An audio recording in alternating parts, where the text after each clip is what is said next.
Welcome to Eternal Playback, a TV series dedicated to taking you behind the scenes of Australia's premier mixed martial arts organisation in Eternal MMA. My name's Daniel Maudsley and I'm joined with UFC veteran Kyle Noak, and we are just fresh off wrapping things up here at Eternal 62. Of course, it took place at the HBF Stadium here in Perth, and what a fantastic night of fights, Kyle. It was an electric atmosphere here tonight. Everyone came, stepped up, had a great fight, and it was a great show. And look, we're going to take this opportunity to take you viewers through the main card that we had on display here this evening. First fight that we're going to take a look at was a middleweight bout which opened the proceedings on the main card tonight, and it was a fantastic battle between a credentialed striker in Khan Diatta and a credentialed grappler in Jesse Armstrong. Here comes Jesse Armstrong. This young man is making his 5th appearance for Eternal MMA tonight. He had 3 amateur fights and obviously 1 as a professional, but it's the first time we've seen him since May 2018, and that was a unanimous decision win over Junior Mo at Eternal 34. And I mentioned before about the beautiful HBS Stadium. That's when Eternal was at the Italian club, so that's how far we've come along as well. So, but again, this guy basically is young, he's hungry, and looking forward to seeing what he brings tonight in the opening bout on the main card. Yeah, he's also a 2019 World's bronze medalist in BJJ, so the guy's got a wealth of knowledge behind him in the jiu-jitsu game. He's going to be looking to implement that again tonight against somebody like Khan Diatta, who's well-established Thai boxing background. Yeah, it's going to be interesting to see. We mentioned it on the prelims as well. It's like if you've got those pressure grapplers, and that's what Jesse Armstrong is. He's a pressure grappler. So how quickly is he going to try and get this one to the mat? And, with Jesse, he looks like a big, strong welterweight too. I'm surprised he made the 77-kilo division because he is massive. Jesse Armstrong, he told us in the fighter meetings during the week that he isn't afraid to strike with Khan. But if the takedown is there, he's going to take it, and that's where he believes that he'll win the fight. So, again, he might look to strike with him early, but he's going to try and set up the takedowns, I believe. Yeah, it's at his best advantage to get the fight to the ground, Like we said, Khan's got an extensive Thai boxing background, so he could test the water. Khan has been knocked out before, but that was a lucky shot, so we just don't know. And again, just finishing up his final prep before he gets into the cage, thanks to Victory Recovery Systems. Big shout out to Jason and Mel. Go to victoryrecovery.com. But 2-1 in his career. But again, it's been a while since he's been here at Eternal. So, but he's definitely come in shape. We saw him at the weigh-in, and he's hungry. And he's been in the game for over 10 years, so he's obviously experienced enough. But he's excited about opening the card tonight at Eternal 62. That's for sure. Yeah, absolutely. This is his chance to really establish himself, and I think he's going to go out there and really thrive under this pressure. You can hear the support he's got in the stadium tonight, HBF Stadium, but he's in the cage now. So let's send it down to Daniel Maudsley to introduce his opponent. And introducing his opponent out of the red corner, Genghis Khan Diatta.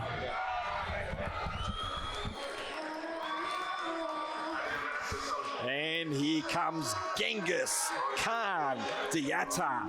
You can tell I enjoyed saying his name just then. And he's making his 2nd walkout for Eternal MMA. And this guy's got a massive Muay Thai background. I've seen a lot of his fights in Muay Thai. He had 27 Muay Thai bouts, in fact. He didn't go his way in his Pro MMA debut. That was at Eternal 52 in March 2020, so last year. He went down to the current Eternal MMA middleweight champion and Cage Warriors signee, John Martin Fraser, so no shame in that. But he went down in the first round in that one. It happens in this sport that we spoke about during the night. Sometimes you get caught, but that's exactly what happened. But again, looking forward to seeing what he brings as the Victory Recovery Systems prep point. But he's one of the most accomplished strikers to set foot in Eternal MMA. So let's see what he can do tonight and rebound. Yeah, absolutely. He's going to be looking to use that range. He's got a lot of range. He's a very tall, lanky guy. Speaking of John Martin Fraser, actually a student student of mine, and John was very elusive. He's able to switch his stance a lot and sort of caught Khan off guard. So we're really interested to see how Khan, we were going into that fight, we were really worried about his stand-up, but I think with tonight we're going to see a different Khan. He's dropped down to welterweight now. He feels a lot more comfortable at this weight, so I'm excited to see what this kid can do. Yeah, and as we look, we heard Ben Vickers during the intro, obviously great promoter of Eternal MMA, but he has got 3 fighters on the main card tonight. One of them is this man right here, Genghis Khan Diatta. And but again, this guy, when you talk about scrappy MMA, he trains with some killers, that's for sure. So we're ready. Let's look at the tail of the tape. Jesse Armstrong, 33. Khan Diatta is 25. A 7 centimetre height advantage to Diatta, and as well as a huge reach advantage as well. So he's going to look to implement that tonight in our opening fight on our main card of the Eternal 62. Yes. Let's send it down to Daniel Maudsley. Let's get underway. Ladies and gentlemen, the first fight on our main card this evening will be contested in the welterweight division over 3 5-minute rounds. And introducing first, fighting out of the blue corner, he weighed in at 77.4 kilos and trains out of Astro Combat Academy, holding a professional MMA record of 2 wins for 1 defeat. Ladies and gentlemen, please welcome Jesse Armstrong. And his opponent, fighting out of the red corner, he weighed in at 76.9 kilos and trains out of Scrappy MMA. As a 27-fight Muay Thai veteran, tonight makes his 2nd appearance in the cage. Ladies and gentlemen, give it up for Genghis Khan Diatta. And when the action begins, your referee in charge, Terence Cook. And this fight proudly brought to you by CMBT. Nutrition, fuel your passion. Final instructions there by Terence Cook. And of course, Genghis Khan in the grey shorts. Just look for the tape, as we said in the prelims. Look for the tape. So Genghis Khan with the red tape and Jesse Armstrong with the blue tape. And we are ready to go. It's interesting to see how Genghis is going to come out. Last fight he started slow, which is able to get John. Oh, beautiful right hand. A low shot early. That's not the way we wanted to start. But as you said, Kyle, it was a great shot before the low shot. It was. He timed it perfectly and was able to land it. Which one? Wow, interesting start, but yeah, Southport stance for Jesse Armstrong. And he's got 5 minutes, but it's early in the fight. I think he'd be right. We can get underway very shortly. Yeah, hopefully it wasn't too bad. Hopefully just a quick check of the boys and then back in there again. Yeah, I think you'll be fine. But again, Brett Benetti here in the commentary position with Kyle Noak. We've had a great night so far at Eternal 62, and we've been very excited to get the main card underway. Just didn't expect it to be stopped by a low blow so early, but I told you it wasn't going to be too long. Here we go. No, it can happen a lot of Southpaw versus Orthodox fight with those low kicks. They land quite on the groined area, so... I thought a bit more risk of head bashes more than low blows, but... Oh, both. Oh, that was a nice... Very impressive Khan striking so far. Yeah. See how he goes in the takedown defense. Doing a great job right now. Creating distance, not letting Jesse come in too close and tie him up too much. Spins and puts him on the cage. Doing knees here, beautiful work. Whoa! Nice teeth, though. Was very nice. Showing this is what he said he was looking for, the opening of the takedown. Absolutely. He said he wasn't afraid to strike, and he wasn't, but then takedown time. Absolutely. He's going to take it to the best spot where he can win, and this is where he's going to win the fight. This is his key to victory. His keys to victory is exactly what he's doing here. He's trying to wrap it up and get the high, trying to go under that neck. Just working for here, Kyle.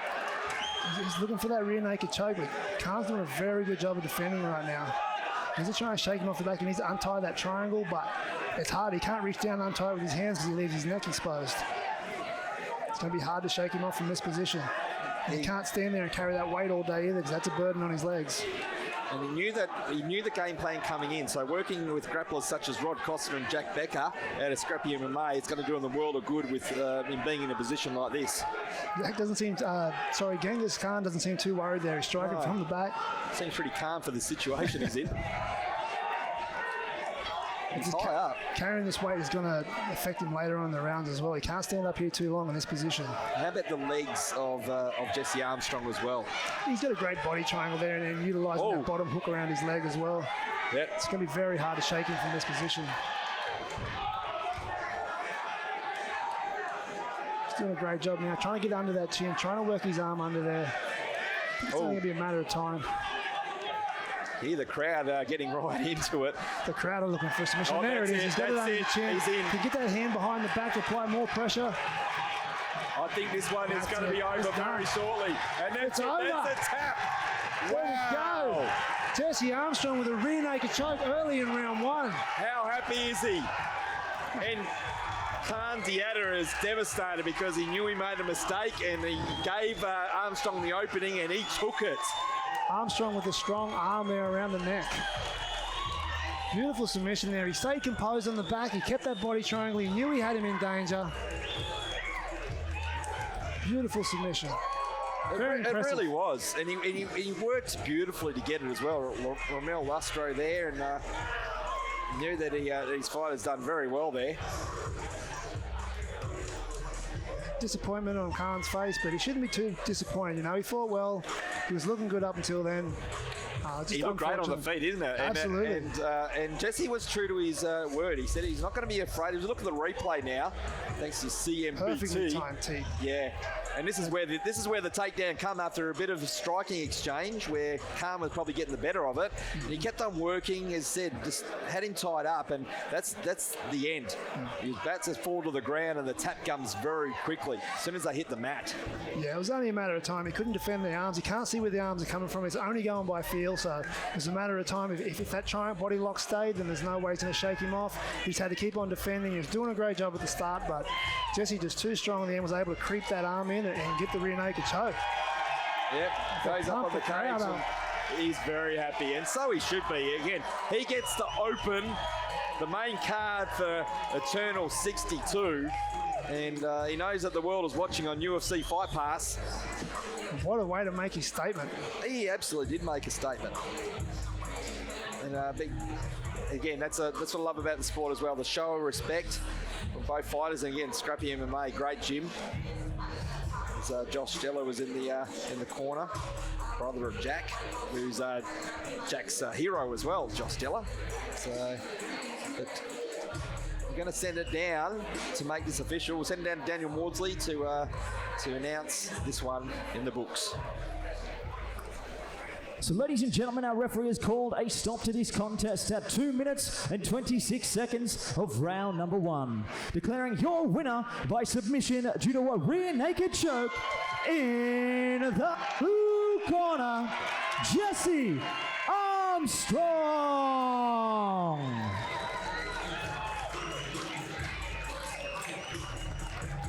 We'll get our quick photo with our Georgia and Holly. Our beautiful Eternal girls, always doing a great job here in Perth. We'll probably get a photo with the team and then we'll send it back down to Daniel, because I'm keen to see, hear what he says, what's next for him as well, because this victory's been a long time coming, and that's probably part of why he's so happy as well. Yeah, as he poses for his team, probably more important photo is the team photo. He wasn't in the cage that long ago. I didn't call a fight on another card where he stepped up on a late notice. A lot of these teams, they fight it. He actually fought a teammate on that as well, which is incredible. Let's send it down to Daniel, and we'll get a few words from our winner, Jesse Armstrong. So ladies and gentlemen, I'm here with our winner, Jesse Armstrong, and getting things done quickly and with style points at that. The first round submission victory, obviously, with the rear naked choke. An interesting sequence there where you took the back, stayed on the feet for a while until you managed to sneak under the chin. Talk us through that finishing sequence from your perspective. Yeah, look, it's something that we've trained and drillers are killers. So, yeah, that's all hard work right there. I knew I'd have an advantage in the grappling department with him. Being an experienced Thai fighter, we weren't going to stand there and have a Thai fight all night. But hey, happy to get the job done. And just before we go any further, I just want to say a big thank you to my wife and family for the support through 2 back-to-back camps. Last 3 months, she's been holding down the fort with a new baby of ours. So thanks, sweetheart. Well, congratulations to you on the missus on the new child. And, of course, training with the team at Astro Combat Academy. Talk to me a little bit about what it's like inside that room. Obviously got a lot of support here in the building tonight. Look, I've got to take my hat off to the guys at Astro Combat, Ramel, Tom, the whole team down there. Got a team of killers. So look out for the LTA team. They're coming and they're going to run through this place. So, really, really fortunate to be a part of the team there. Still, I've got some close contacts with Evolution and Bravos and stuff, but we'll see where I've been for the last year. And, got a lot of good things to say about them. So, And looks like you're getting out of here fairly scot-free as far as injuries, etc. are concerned. How quickly can we expect to see you back inside the Eternal Cage? We'll see how it goes. Like I said, 2 back-to-back caps. I've fought on Domination a couple of weeks ago. So a little bit of time with the wife and the little one, and we'll see what's next. Well, you've certainly earned that time. Go and enjoy it with your family. Ladies and gentlemen, give it up for your winner, Jesse Armstrong.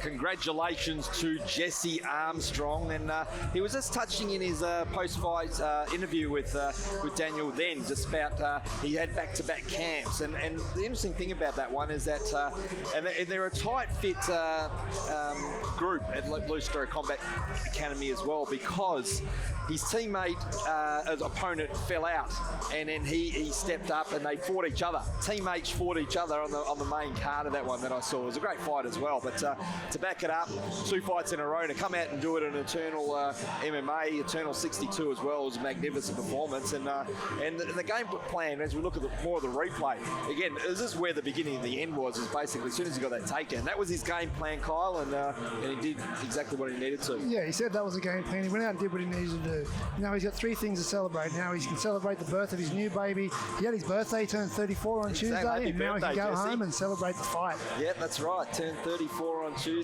We did say happy birthday to him in the fighter meetings as well. But there, quickly, he had that rear naked choke sunk on the feet, and then as soon as he hit the mat, it was nowhere for Genghis Khan to go, and then got the tap very quickly. And again, he's very happy.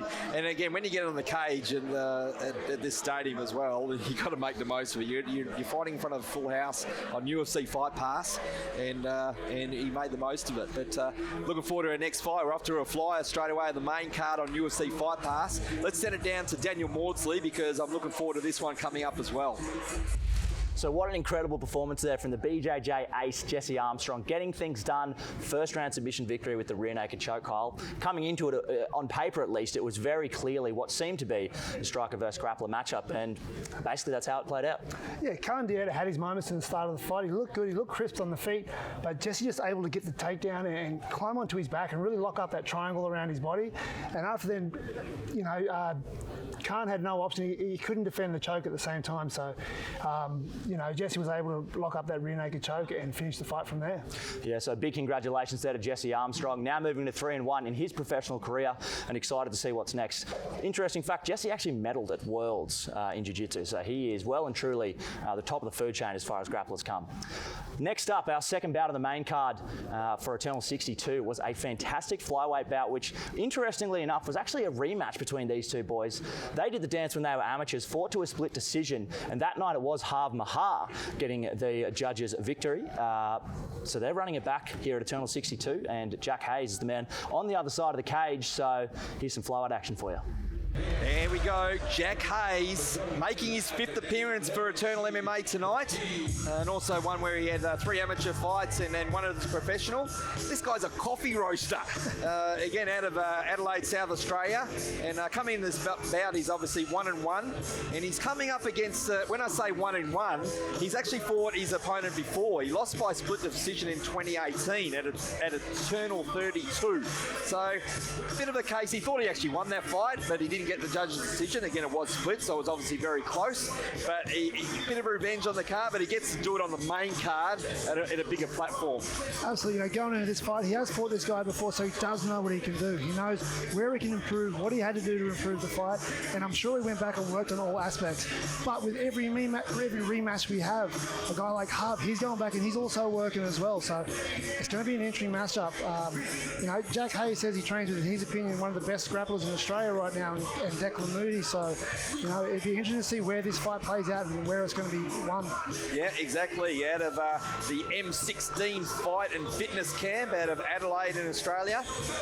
And he told us that he put a lot of hard MMA rounds with a couple of great guys, including Declan Moody, into this fight. So trains mixed martial arts or martial arts 5 to 6 days a week. So I wonder what day he takes off. But, I'm not sure, but to these days you have to train. To be at this level and to fight on Eternal, you have to train 5 or 6 days a week, multiple times a day. You can't just go to work, come home and train 2 or 3 days a week anymore. Those days are gone. These guys are ultimate professionals these days. Absolutely, and with COVID as well, because his coffee business took a bit of a hit, he had more time to train. I'm surprised he made weight. One of his favourite things is chocolate milk and KFC. So he wouldn't have been up to this camp. Let's send it down to Daniel to introduce his opponent. And introducing his opponent, out of the red corner, Harve Mohawk. His first name is actually Harvinder Mohawk, but he prefers to go by Harve. He told us that. He told Mitch Tinley that as well when Mitch called him Harvinder. Just call me Harve. Okay, Harve it is. So Harve is making his 6th appearance tonight for Eternal MMA, but he hasn't actually stepped foot in the ring since March 2019. He lost a razor close thin decision to another Wolves Den product. They've had a fantastic night tonight, but Frank Jankowski. But the interesting thing about that, when I say that, both these guys in the cage tonight, both their last fights were against Frank Jankowski, where they lost. So that's interesting. Something else that they've got coming. They've fought each other, and they've also fought and lost to Frank Jankowski. So that was at Eternal 41 in 2019. So he's been out of action for a while, but you know why? He works for the government. Mitch and I and yourself, Kyle, we were trying to track this guy down. He was like, he didn't want to be found, but we finally tracked him down, had a good meeting in the fighter meetings, and we found out a bit more information about him, didn't we?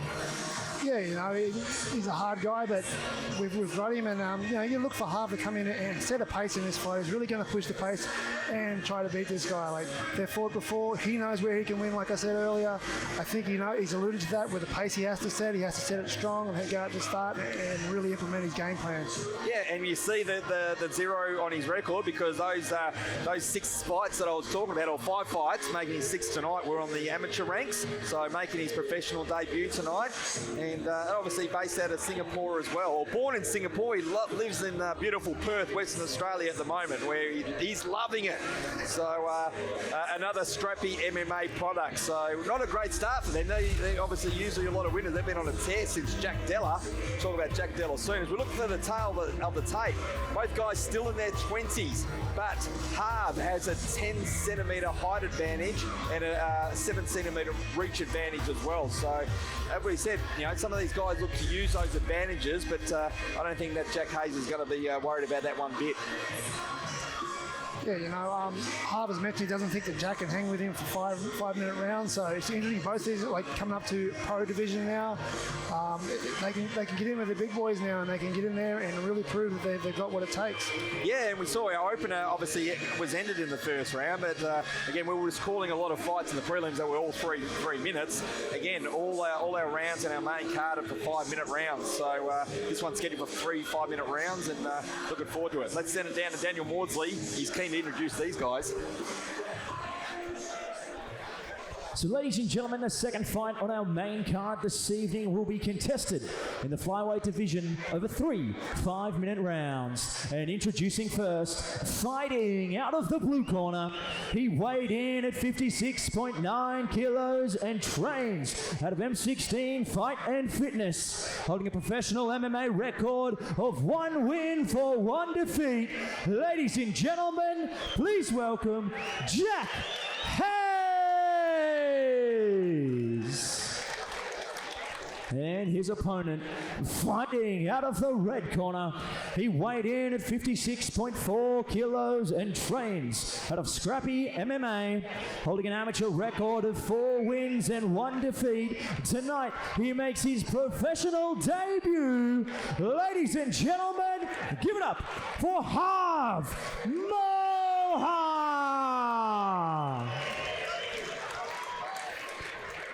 And when the action begins, your referee in charge, Matt Wynn.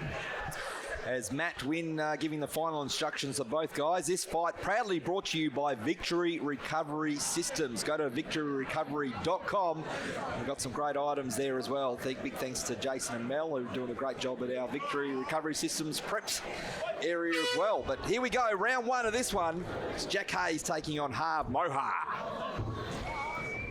And Harve taking a nice low stance at the start there. Both guys look to engage now.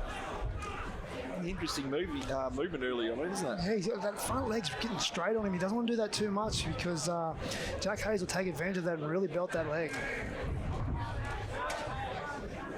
Very herky-jerky motion right now from Harve. Yeah, I'm just trying to figure it out myself. We've Maybe know something we don't know. Yeah, but again, can't knock where he's training, so I believe in him. Absolutely. Ben Nice Vickers shots tells him there. to do it then. Yeah, taking advantage of that. But yeah, a lot of distance shown by both guys. Happy to keep the distance and keep it on the feet. No sign of a takedown yet. No, you know, the longer the distance is, the worse it's going to be for Jack Hayes. He really needs to get in close and make this fight a little bit more dirty, use his dirty boxing, use his clinch game. He can't stay on the outside with someone so long as Harve. That's where his height and reach advantage will take over. Exactly. I think, again, plenty of time. Oh, that both guys have a bit of success there, landing punches on each other. Long range jab, isn't it? He's doing a good job of I thought he was keeping that trying distance. to change stance, but he's not. He sort of isn't, but isn't. It's just a little herky-jerky. Yeah. Moving around and trying to throw him off, I think. I think Give the a little smile herky-jerky from- description is the best, because that's probably what I think. Herky-jerky, I'm going to use that one future, Kyle. Lots of fakes and feints from Harve as well.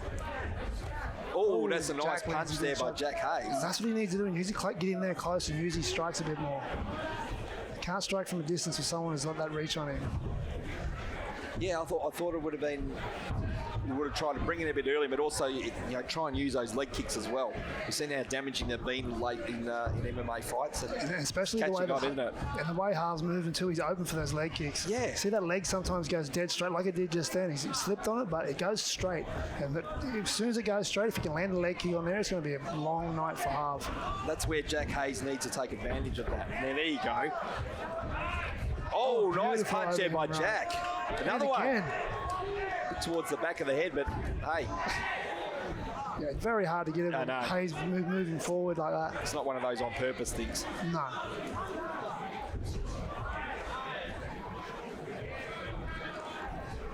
Half switching stances there. It's caught again. So a couple of good strikes there by Hayes in the last 30 seconds.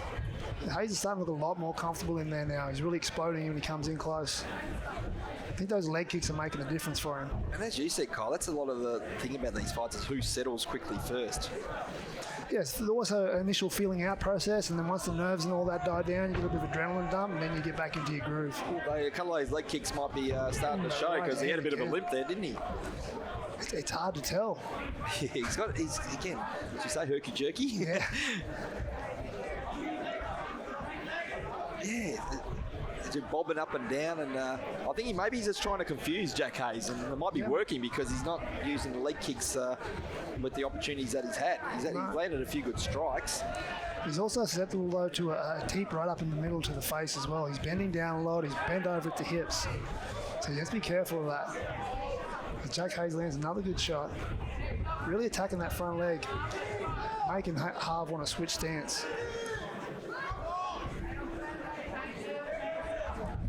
Coffee roaster from South Australia, trying to land those leg kicks. Nice exchange. Oh, that was a nice jab there by Harve. Yeah, shook it off a little bit. And Jack Hayes loads up again. Harve's starting to find a little bit of rhythm, a bit of pace now. He's starting to land some shots. So he's going to give him confidence getting into the last minute of this round.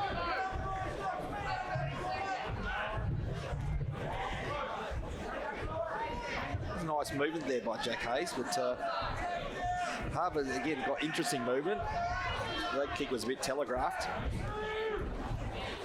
Had the opportunity to land a good punch then, but didn't take advantage of it. And maybe this is what Harve alluded to, is trying to wear Jack out, make him throw these big power shots. Maybe that's why he's moving around. He said he doesn't think that Jack can hang with him for 5-minute rounds, so maybe that's what he's trying to do. Oh, that was a nice punch there by Harve, and it's closing stages of our opening round. Harve calls him on and says, let's go.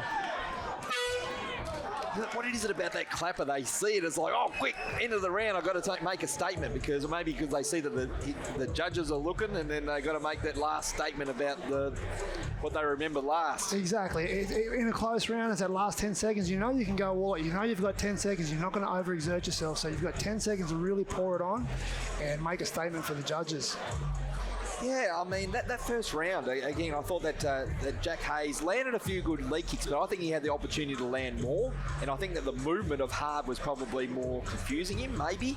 Yeah. But he had some interesting movement, and he did land a fair bit, but himself, but he's trying to use that long-range jab as well. And again, I thought he was about to change stance, and it was like he was changing his mind.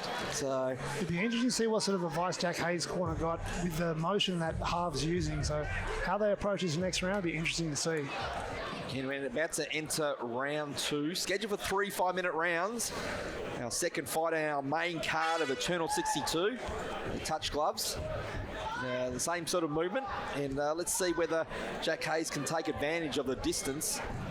Yeah, Jack Hayes had time to go back, settle, relax, think about how he's moving, and see if he can come up with a plan to get to Harve. And maybe he's trying to counter. When I say, Harve is the one who's supposed to be taking advantage of the distance. You know, I thought Jack Hayes, we thought that he was going to try and close it and keep it in, and we haven't seen too much dirty boxing in this one. No, not at all.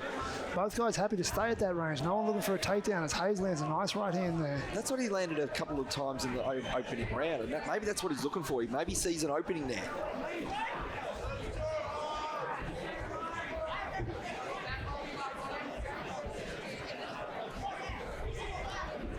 Overhead looping right by Harve. Yeah, not much power in Harve strikes right now. He's just sort of throwing them out there, more of a deterrent than anything. With all that movement, it's hard to plant the feet and throw strong strikes as well. So I think he's just trying to add volume and hit him with a volume of punches as opposed to power punches. Talk about Harve Mohawk, calling him Harve. That's what he prefers, so that's what we're going with. I'm not going to try to pronounce his last name. Mohawk is easy, but yeah, we said what his first full name is, but he prefers Harve. Seems to be sliding around a lot in that cage. I know that cage is very grippy as well, so... We haven't seen too many slips tonight. No. Nice movement there by Hayes. Another nice bit of head movement. This is where, again, I thought it was going to go close, but he's happy to fight at distance. Maybe he sees himself have... There we go. That's what I was waiting for. Jack needed that takedown. Harve doing great reversal right there. He needs to keep turning around and take his back. I think that Harve did very well to reverse that because it was all in Hayes' favour, and look where it is. Yeah, he's on top now in side control. Look for him to unload some elbows there, maybe.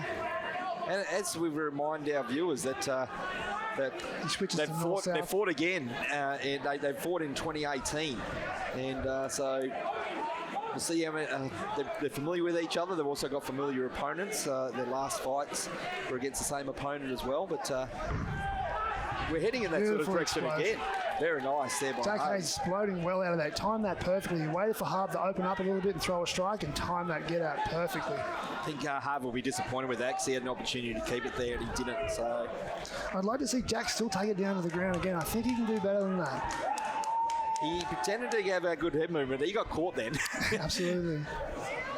Trying to bluff the judges. Ain't bluffing us, especially Kyle Noak. And try to bluff his opponent too.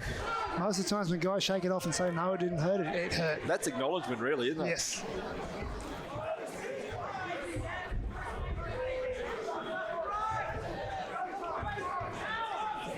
I don't think Jack Hayes has too much respect for his power right now either. He sort of, he's blocking them punches a lot and eating a few of them, and it doesn't seem too phased. You know, the same on the other side of Harve, you know. It's like he's willing to let Hayes throw that overhand right counter at times, and few times it's landed, especially in the first round. So, and when you're leaving the fight like this in the hands of the judges, it looks like it's going so far, you know. Wonder if it's going to end for another split decision. Predicted a split decision earlier tonight. Maybe looked good, didn't it, Kyle? Sure did. There's that leg kick I want to see more of. Yeah, I said it in the first round. I think there's an opportunity there that it's not being taken. And the more he can take away that power from his legs, the less that Harve's going to be moving around and dancing, which will make him a standing, more still opponent and be able to land more shots as he eats a shot on the way in there. That was a nice jab there by Harve.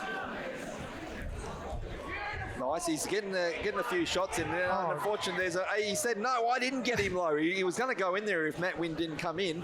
But he did land a nice punch. I didn't actually see the low blow, but Harve first acknowledged it. And he went, hang on a sec, I didn't get you low at all. And he went in for the finish. I didn't see the low shot either, so it's interesting to see what happened there.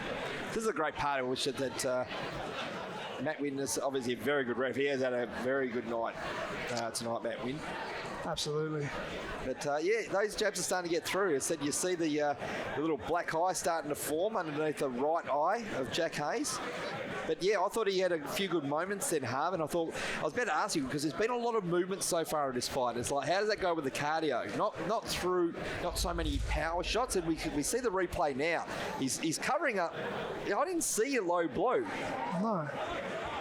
I missed it again. I was looking inside the cage. I didn't see the replay. I was trying to figure out. I saw a punch land. But yeah, the crowd has just seen the replay, and they thought maybe there's not a low blow, but they want the fight to start up again. They're complaining about it,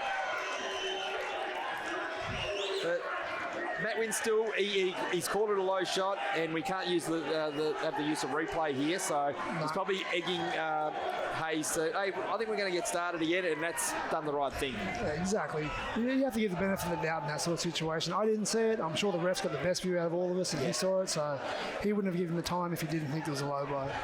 Exactly right. And as Despite what the crowd think. Yeah, exactly. So, and it might have happened just before what we saw in the replay. Exactly.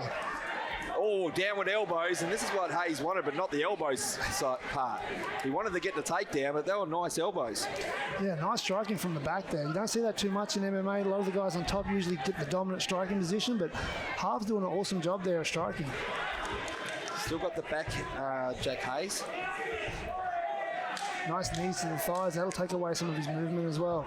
We spoke about it earlier on as well. It's like guys at work, on the bottom of work. I'm glad that judges are starting to catch on. Hey, this guy's working a lot harder than the guy on the top doing nothing, even though he got the takedown. Yeah, and it takes away that aspect of guys taking them down and what we call lay and pray, where they just take them down and just try and lay on top of them. That's the old days, isn't it? Decision. Yeah. Even before you started fighting. Yeah. Long time ago. So we're 2 rounds down. Again, I thought it was a very close first round. I thought that Harve probably started to take over a bit in the second. I don't know. I mean, again, we've seen split decisions tonight. We've also seen what we thought was clear 30-27s go to a 29-28. So you never know what the judges see. No, the judges have a different seat to us, too, different angles, so we don't know. But I think both guys in this have to go into this third round thinking that both of them are one each. They can't go assuming that they're up 2-1. You know, they've got to go that mindset. Have to throw everything over there. Sometimes you just have to throw your heart over the cage and your body will follow. Exactly, and that's where the advice from the corner is key. We've seen it a lot of the UFC lately. You know, if you get the bad advice in the corner, it's like they might not fight the same in the deciding round factor. Exactly. Third and final round. Hope you're enjoying our coverage here on UFC Fight Pass. Brett Benetti here in the commentary with former UFC fighter of 11 fights, Kyle Noak, one of Australia's greats. You're welcome. A little bit more urgency shown by both fighters at the start of this one. I think they have got that advice from their corners is to come out and try and finish the fight now because neither of these guys wants to leave it to the judges and you never know what they're going to do. I think that, again, the later stages of round two, I thought that Harve is starting to land a little bit more cleanly. Yeah, and his attack from the ground too, it's got to score with the judges.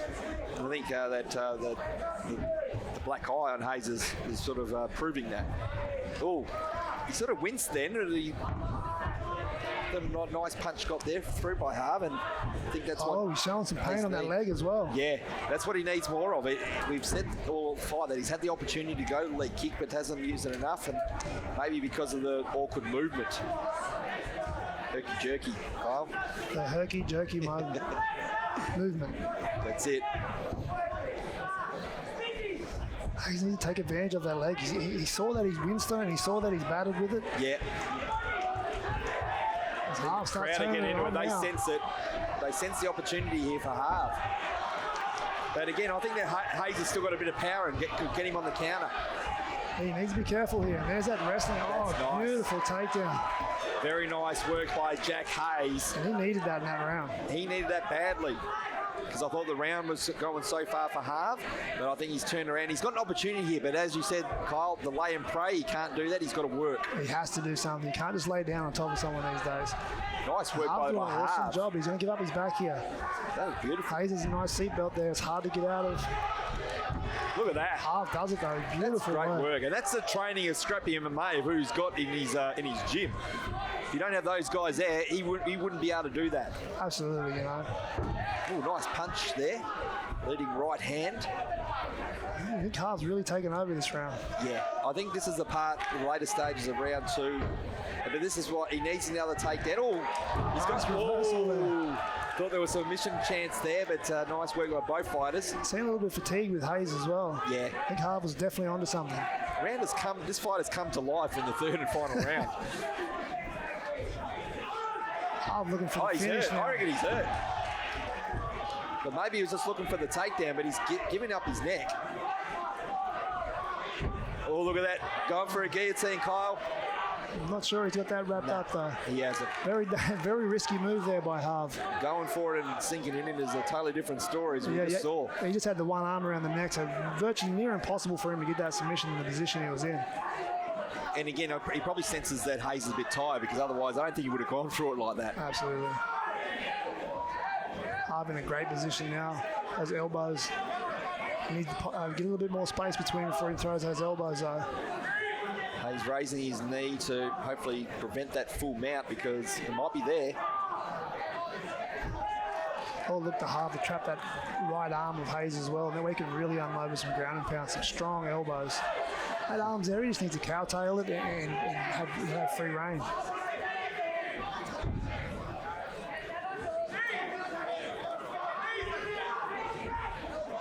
Starting to show the wear under that eye, Jack Hayes. It's very purple. As Harve tries to get mount here, but Jack takes the back. That's nice. Nice work by Hayes. I think it was as well. Look at that. Out to the feet. We've got 1 minute left in our third and final round, and they might let it all out here, and that's what we want to see. Hayes really throwing now. He knows he has to go for something. As Harve turns it on now. Harve. Cardio is king. Cardio is definitely king. By Nice punch there by Hayes. Hayes is not out of this fight. He still has a chance. I think he's got the power to do it. Absolutely. That overhand right. It's been there a few times, but he needs to catch it cleanly. But that was a tired telegraph punch then. I think he's too tired to even go back and think about that sore leg of Harve's as well. I don't think he's going to try and take him down for the last 30 seconds either. I think this one's going to stay on the feet. Don't make a liar out of me, boys.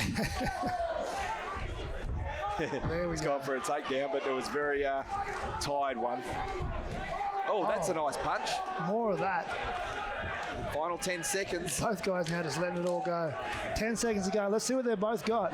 Look at that nice finish there by Both Harve. guys just striking. Yeah, that's what we like. I really want to put a stab in the mouth guard. Oh, one last punch by Hayes. Wow. What a punch. What a finish by the fight. When you saw the mouth guard go flying, it's like, has he hurt him? But wow, that's a good finish. That was a good final That was a good fight. Both guys just said, let's go. Happy to throw it all out and leave it all in there in the last 20 seconds of that fight. Sometimes that turns fights around because the first 2 rounds are probably more a bit of a chess match, and the third round it came a bit to life. Had a bit of takedowns. I thought that Jack Hayes was hurt a couple of times, but I thought he recovered well.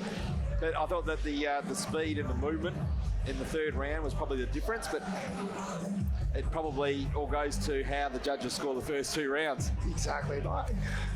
I see Harve winning this fight. So do I. You never know with the judges. We've seen strange decisions before, and you just never know. I think the strangest one we saw tonight was when we thought it was basically a clear 30-27. We saw a 29-28. Okay, that's all right. The right person won. Doesn't matter. So I hate the robberies. That's what I hate. I do not envy the judges, though. Nah, absolutely not. Especially in a close fight, because I still think this was closer for the first 2 rounds. But if you look at the replay, thanks to victory recovery systems, that was this earlier on in the fight. But great angles by Harve too. I know his motion's very unorthodox, but he's in and out. His angles, he's going side to side. He's making it very hard for someone to hit him. The only thought that I think I was surprised about with Jack Hayes, I thought he would have been trying to close the distance before and try and trap him up against the cage and use that dirty boxing, because I thought that he would have had the advantage there. I did like his right hand. A few times when he landed that overhand right hand, it looked pretty cool. Yeah, I'm sure he had a game plan going into this, and I'm sure if he had this fight again, he'd probably change it up a little bit, but it's so different being in there and trying to fight a guy like Harve too. He's not traditional. It's hard to prepare for someone like. How do you prepare for someone like Harve? The way he moved tonight, it'd be very hard for someone else to emulate. They're taking their times telling up a 3-round fight. Never a good choice. Never a good. Exactly, and reminding everyone that Harve outpointed Hayes back in 2018 by split decision. So. Is it going to happen again? I mean, is it going to be 1-1, or is it going to be 2-0 to Harve? But let's send it down to Daniel Maudsley and let's find out. Ladies and gentlemen, after 3 rounds of action, we go to the judges' scorecards for a decision. Judge 1 scores the bout 29-28 to the blue corner. Judge 2 scores the bout 29-28 to the red corner. And Judge 3 scores the bout 29-28 for your winner by split decision in the blue corner. Wow! Jack Hayes! Wow! I did not see that one. But Neither did I. We were just speaking about that. They were obviously giving the first 2 rounds to Jack Hayes. That's the only way I can see that without seeing the judges' scorecards. Yep. But very happy, and that's 1-1. They got to run it back. I'm sorry, they got to run that back. 2 split decisions between these fighters, Kyle. yeah, 2. One more to decider. Yeah.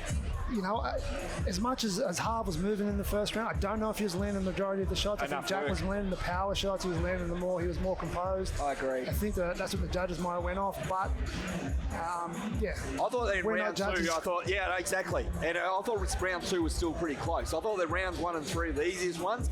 Came down to round 2 in my mind for that split decision. So can't complain about it too much. We were surprised, but again, not a robbery in my mind. Backstage at Eternal MMA 62 HBF Stadium, I'm with the winner by split decision, Jack Hayes. What was it like to hear your name called?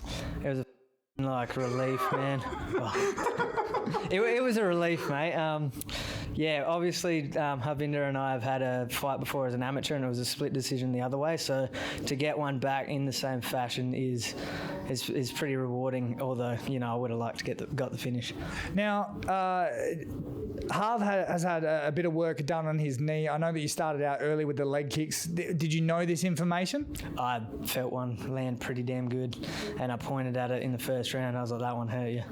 I figured he was going to get some treatment done. Now, was that beforehand? Now, you've got some absolute killers at M16. Miles Simpson, former champ. Declan Moody, one of the best grapplers in Australia. What's it like training with those guys? Well, if you want to feel like you've never trained in your life, they're the people to train with. So that's how it is. But it's like really good. Obviously, you train with the best, you're going to get better yourself. So I think it's like showing in every single fight that I have, I'm improving. So, it speaks for itself, really. Now, it was a super close split decision. Do you think that you out and out did everything to get the victory, or is it? What was your thoughts on the fight? I thought I was landing the better shots, and I took him down multiple times. He might have got the volume in the second round, but apart from that, I'd say that I did enough. I was pretty confident. Speaking of the volume, the cardio and the pace that Harve puts on, what's it like? Smothering. That second round was pretty smothering. He's like right there, and I was like, can you just maybe take a step back? Like, come on, let me breathe. But you adapt. You're in a fight. You got to do what you got to do. So, yeah, smothering is how I put it. Were you surprised by his grappling? Nah, not surprised. I knew he had it in him. He's not a slouch. He's a good fighter. So now, mate, starting your amateur career 0-5, we've obviously seen you have heartbreak before in the cage. To now be 2-1, how's it feel? All the hard work's paying off. 0-5, it is what it is. I was back in the gym literally the following Mondays after every single one of those. So, you can't really let the losses deter who you are as a person or as a fighter. So I do this shit because I love it, not for glory. Now, you talked about the Frank Jankowski fight. Is that something you would want now at the professional level? I'd definitely rematch Frank. There's not really that many flyweights around the joint. So, in the future for sure, there's not really anyone I'd duck or, shy away from. So whoever's there. Now, mate, is there anyone left that you want to thank or any other words you want to say? Literally just everyone down at M16 Fight and Fitness. Every single training partner we've got there puts in the work to help all of our fighters get to where we are. Obviously Eternal, Cam and Ben, for letting me come on this show. They've really been more than accommodating for me, so can't thank them enough. And obviously friends and family and my girlfriend, so better save those ones. Congratulations, mate, and we look forward to seeing you back in the Eternal Cage. Thank you very much. Cheers, mate. And there we have it. Harve Mahar and Jack Hayes fight to yet another split decision, this time, of course, in the professional ranks. But when it was all said and done, judges did give the nod this time to Jack Hayes. And Kyle, about as close as a fight can get, really. I certainly know that when I was walking to the officials' table to get the decision, I had no idea how that ball was going to bounce. So big congratulations to Jack Hayes. But of course, if we are being honest, Kyle, there were a lot of people in the room that thought Mahar did enough to get that decision after the 3 rounds there that we saw. Yeah, definitely in the commentary box, both Brett and I had the fight going for Harve, but hats off to Jack Hayes. He came to fight and he got that back, so they're 1 apiece now. So maybe they can run it back for a third one and really settle that score.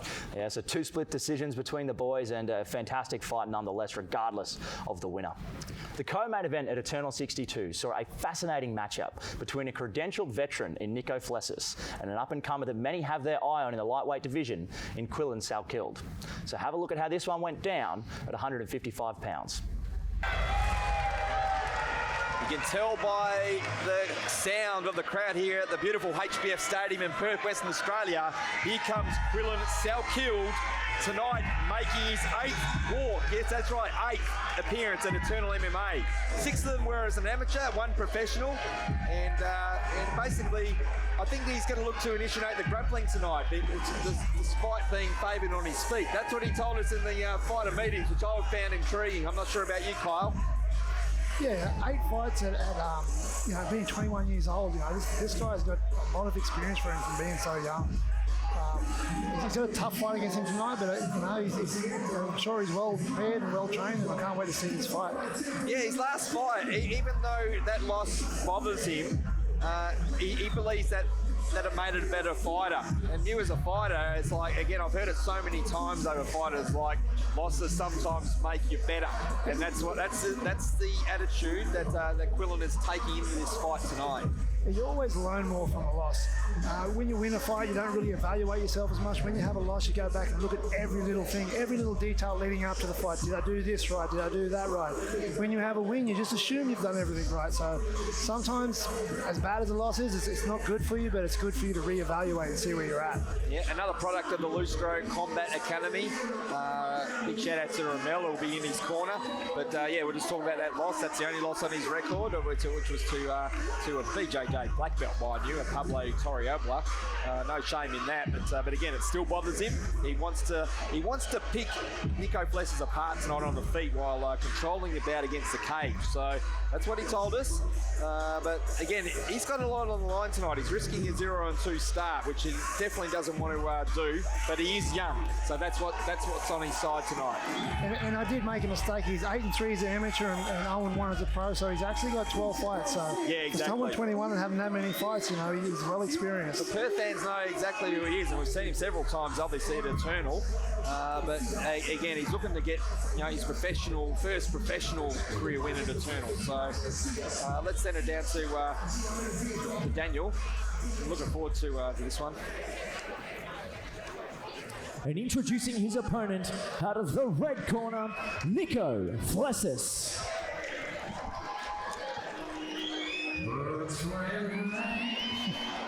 Both guys got a lot of support as we're waiting for Nico Flesses, also making his 6th appearance for Eternal tonight. And I said it to you, we've had a few chats about this fight. I'll find this one of the most intriguing matchups on the entire Eternal 62 card.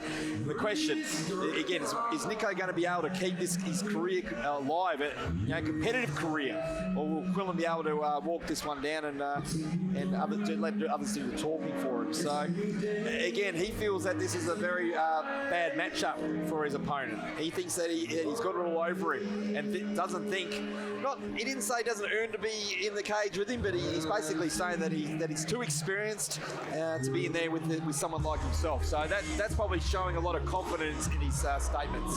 Yeah, and Nico's going to have a lot of confidence going into this fight as well. You know, he's changed gyms. He's training now with the likes of Rod Costa and Jack Becker, Jack Della, Josh Della and Ryan Gray. You know, he's in the right spot and he feels like this is his time. Yeah, and another one that's basically coming off a lot. I last saw him at Eternal 51 in February last year, and he lost that fight to Luke Caterpie. And I think that Luke was very impressive that night. But look, he changed gyms. He's training on guys like Rod Costa, Jack Della, Jack Della. Jack Della, wow, and obviously his brother Josh and Ryan Gray. So, but yeah, he's got a lot of accolades on his resume as well in the combat sports arena. Yeah, also a 2011 Gold Melbourne Open at BJJ. So exactly, the guy's got a legit ground game. So 5 wins on his career, coming out of a very talented gym into Scrappy MMA. And looking forward to this lightweight contest. He's getting his final prep done in the Victory Recovery Systems prep area. You know, he's also been there and he's fought numerous ex-Eternal champions and title challenges. So he's been there with the best of the best. He knows what his ability is and he knows what he can do. That's the experience that he's talking about as well, because the type of fighters that he's been in there with. But again, let's send it down to Daniel Maudsley, get the official introductions underway. Ladies and gentlemen, our co-main event of the evening will be contested in the lightweight division over 3 5-minute rounds. And introducing first, fighting out of the blue corner, he weighed in over the lightweight limit at 71.1 kilos and trains out of Lustro Combat Academy, holding an amateur record of 8 wins for 3 defeats. Tonight, he makes his 2nd appearance as a professional. Ladies and gentlemen, give it up for Quillen Salkeel. And his opponent, fighting out of the red corner, he weighed in at 70.1 kilos and trains as Scrappy MMA, a 12-fight professional veteran holding 5 wins. Ladies and gentlemen, please welcome Nico Flesses. Flesas. And when the action begins, your referee in charge, Terence Cook. Brett Benetti here in the commentary with Kyle Noak, and we saw it on the tail on the tape. I mean, Nico Fless is 36 years old, Quillan Salkiel 21. So again, experience obviously in age, but Quillan Salkiel is going to have a huge height and reach advantage in this one. So 12 centimetre reach advantage. that's massive. But anything can happen in this sport, that's for sure. And we Bit of a pause here before the fight. yeah, we heard that Quillan Salkiel missed weight, and I'm a big bugbear of that, but missed weight by like 200 grams or something like that. So could forgive him. I just don't like the big misses. Yes, very unprofessional in the big misses. As Quillan lands a nice leg kick to start the fight. Hello, Paulo Costa. Yeah, that was a really nice start there. Oh, that's a nice punch there by Quillan. Ooh, very impressive Quillan striking right now. Seems very composed, very relaxed, especially for someone that's 21. That's that 12-fight, experience that he has. Yeah, he looks so much bigger than Both he's guys down. drop each other. Wow, they both got dropped. That's a highlight reel. Beautiful shot by both guys. To see who shook the cobwebs off the best. It's the chess match now. Nice high kick. Beautiful. Quillan seems massive for a lightweight as well. He does. Again, before they both knocked each other down, it was like Quillan looks so much bigger. Oh, You can beautiful tell that right hand. Blessers has got some power behind him. Both guys have power. You just saw that. They got dropped. You see that in the replay. Nico doing a good job right now of keeping him against that cage. It's what Nico knows to do. Nico needs to take this fight to the ground. Oh, beautiful hip toss by Quillan. Wow, look at Quillan that. lands up in mount. Ends up in full mount. Look at the triangle. Nice work by Blessers. Didn't let go of that leg, and I think that was the key to that Oh, move. Quillan, beautiful reversal. That's when you like to see the ground game where both guys having their moments and they know what they're doing. Both guys very technical here. Both these guys brown belt in jiu-jitsu, so they know what they're doing on the ground. He's not letting go of that leg, Nico Flesses. Nico's in trouble with a rear naked Oh, choke look at here. this. Yeah, he's in trouble here. Didn't get his head on the other side, no. Quillan needs to get his head on the other side to secure that rear naked choke. He's not letting go of that leg, but he probably needs to explode. And very nice. Whoa, here we go. Pull himself into a Oh, he's guillotine. Here's a guillotined. high arm guillotine. This is very hard. He's going to tap. He's got it. He's tapping. Guillotine from Quillan. That was a mistake there by Flesses, and Quillan Salkiel gets his first professional victory, and he's shown it to the crowd. He's going into the crowd. Wow. Jumps over the cage. Very impressive fight from Quillan Salkiel. Quillan, you have a future in this sport. Very, very impressive. We talked about it, the intrigue in the fight, and look at what happened. Both guys had moments and a little mistake, and Quillan Salkiel took full advantage and got the submission. That's all it takes at this level. It's just the smallest mistake and lose the fight for you, and that's what we saw tonight. Nico just made that tiny little error, and Quillan just jumped all over him. I think he was having some great moments as well, so Oh, absolutely. I just, again, it's like you want to see more. I mean, that was a really good scrap for how long it lasted. Tell you what, see more. I definitely want to see more of Quillan Salkiel. Yeah, I think he was very impressive, and again, he got what he wanted. Again, we talked about his first fight. Look at the replay, isn't it? There we go. There was a knockdown of both guys. Just come at the right time. Great composure there from Quillan. He was able to land the strikes he wanted to land. Look, he was doing everything that he wanted to do. And this was the great technical battle on the ground where Nico Flesses wasn't letting go of that leg, and then again Quillan was able to get on top again, and then this is a mistake. He probably tried to get up too quickly, wasn't it, Kyle? Yeah, the problem with holding that leg is he left his neck exposed, which is exactly what Quillan did. Quillan wrapped it up and was able to expose that neck. So, There's just no a way out of slight that little one. mistake. Yeah. He Yeah. just got so hungry on that single leg, he had to let it go and had to advance his position to something else and try and do something else. He had that arm trap, and Quillan was able to take his back and had that arm trap. So he's essentially got one arm to fight the rear naked choke with. I think there'll be a combination of relief, excitement, all rolled into one, and there's nothing like it after. Yeah, again, the platform as well. Let's send it down to, looking forward to seeing what he has to say to Daniel Maudsley as well. So let's send it down to Daniel, get this one in the books. So, ladies and gentlemen, our referee has called a stop to this contest at 2 minutes and 1 second of round number 1, declaring your winner by submission due to a guillotine choke in the blue corner, Quillen Salkield.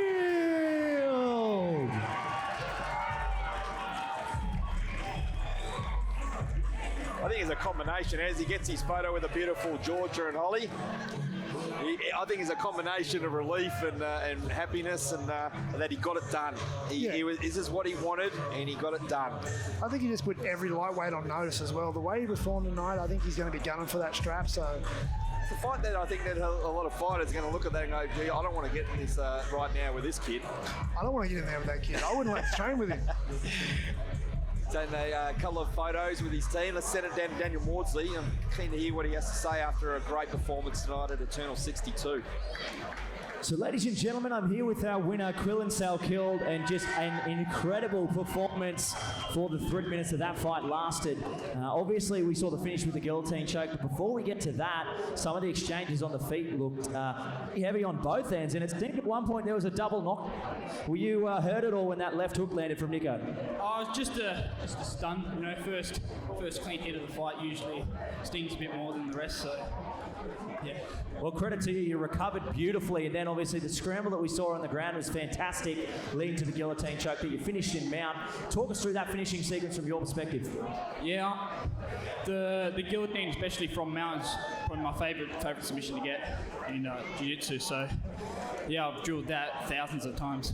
And coming in here tonight, obviously the pro debut didn't go the way you wanted, but you took it really best. Your opponent in Nico Flessis. He is someone who has a lot of experience as a professional. Was there any hesitation at all when that name got thrown to you? Not at all. Any name that gets put forward to me, I'll accept. Well, I'll tell you what, I cannot wait for your next fight. You have well and truly put the Australian lightweights on notice. Before I let you go tonight, though, I'm sure there's some people you'd like to thank. Yes, of course. Thank you to my coaches over here and the whole team at Lucio Combat Academy. I truly believe we're the best in the world here, and obviously thank you to my parents, my mum and dad. You know, they support me through all this. I won't be able to do it without them. Well, just 21 years of age, you are well and truly one of the most exciting prospects in the country. Ladies and gentlemen, your winner, Quillen Salkield.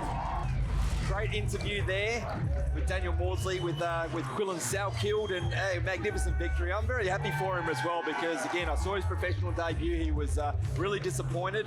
He comes past and gives us a wave.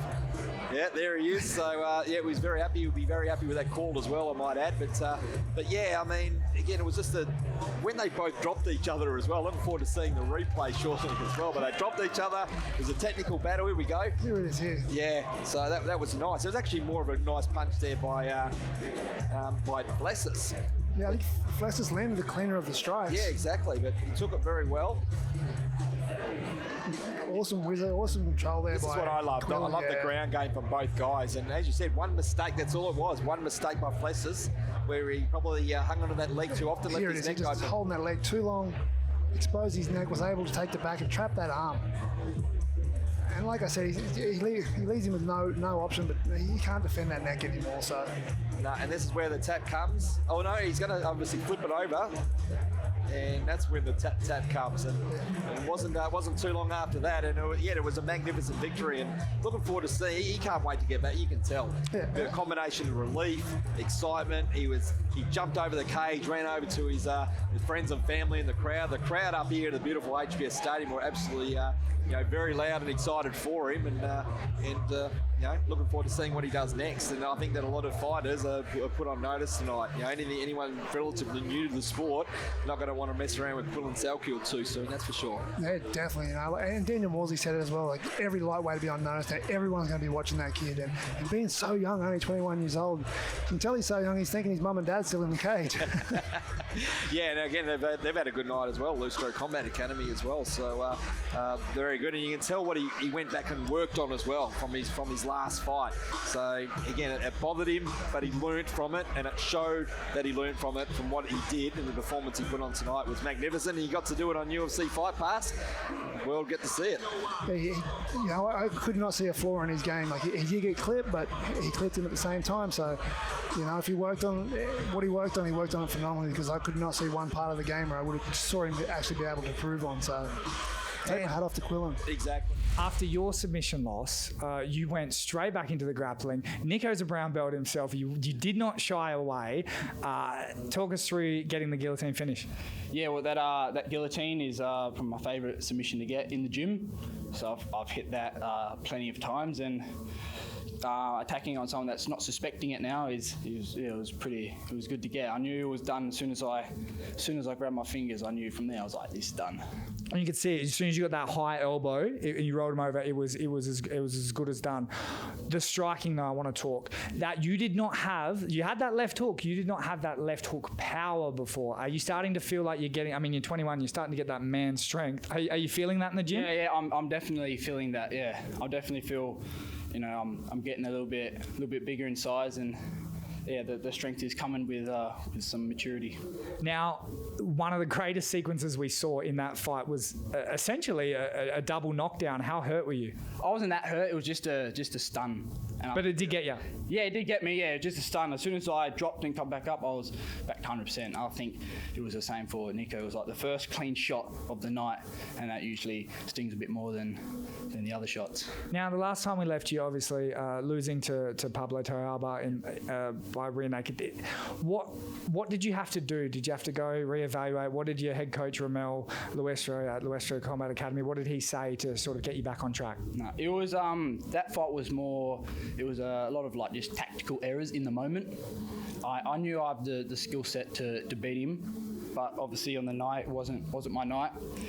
Yeah, I just got straight back in the gym like ASAP and just started working, progressing, getting better and better. And now tonight I feel like twice the fighter I was back in February.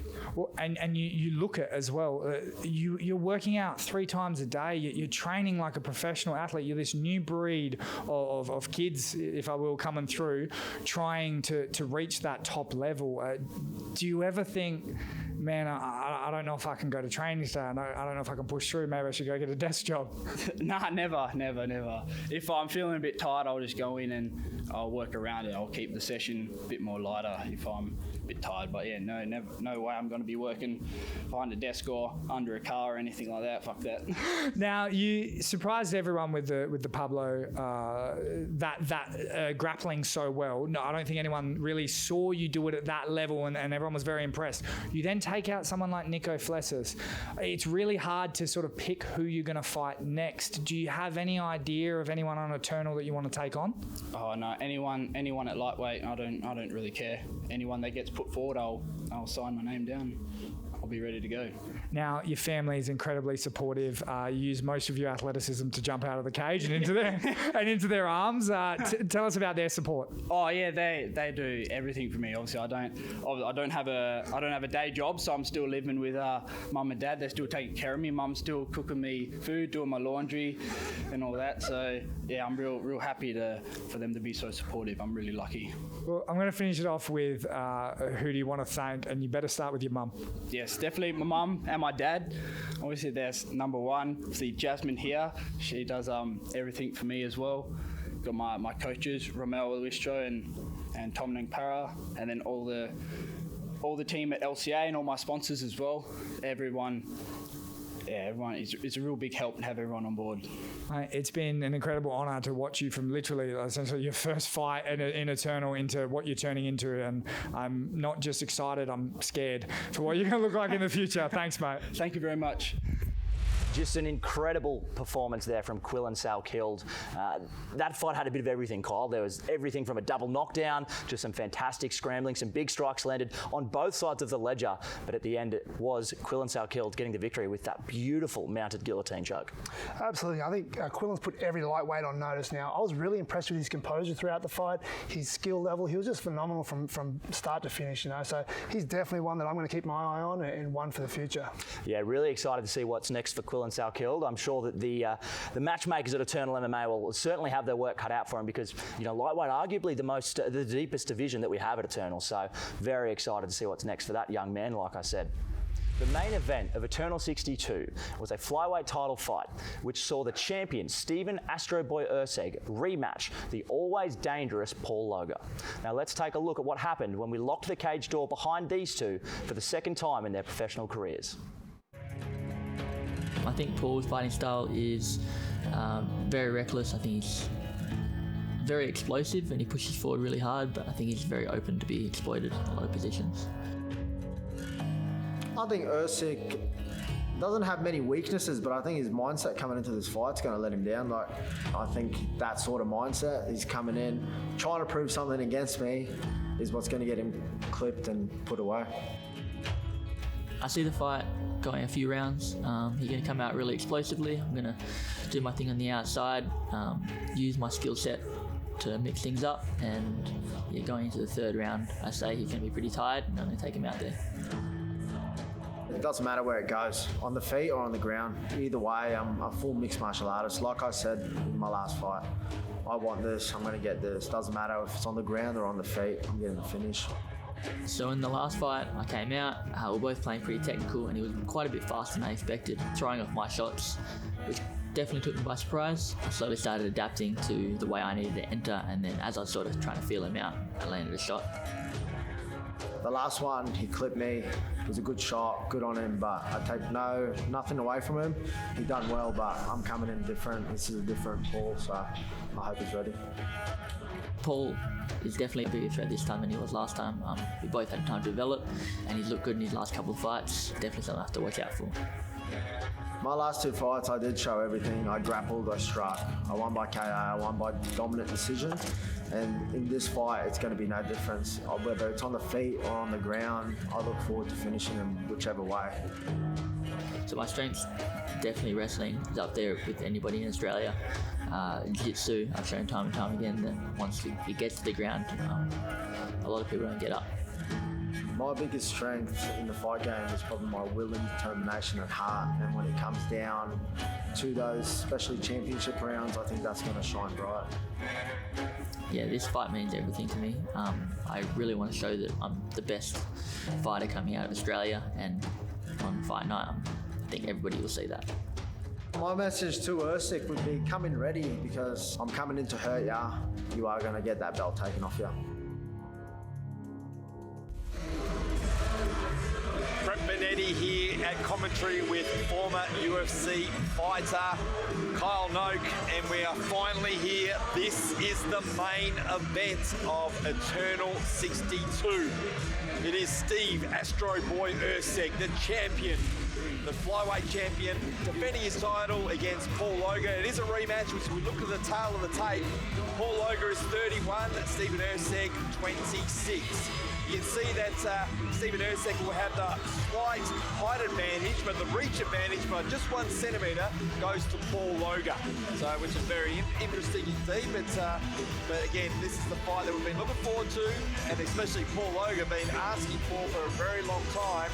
Let's send it down to the cage right now to Daniel Wardsley to do the introductions for our main events of the evening. So ladies and gentlemen, our main event of the evening will be for the Eternal Flyweight Championship, and it will be contested over 5 5-minute rounds. And introducing first, fighting out of the blue corner, he weighed in at 57.1 kilos and trains out of Sasam MMA, holding a professional record of 7 wins for 5 defeats. Ladies and gentlemen, please welcome the challenger, Paul Logar. And his opponent, fighting out of the red corner, he weighed in at 56.6 kilos and trains out of Wilkes Martial Arts, holding a professional record of 7 wins for just 1 defeat. He is the reigning, defending, Eternal Flyweight Champion, Stephen Astro Boy Ursic.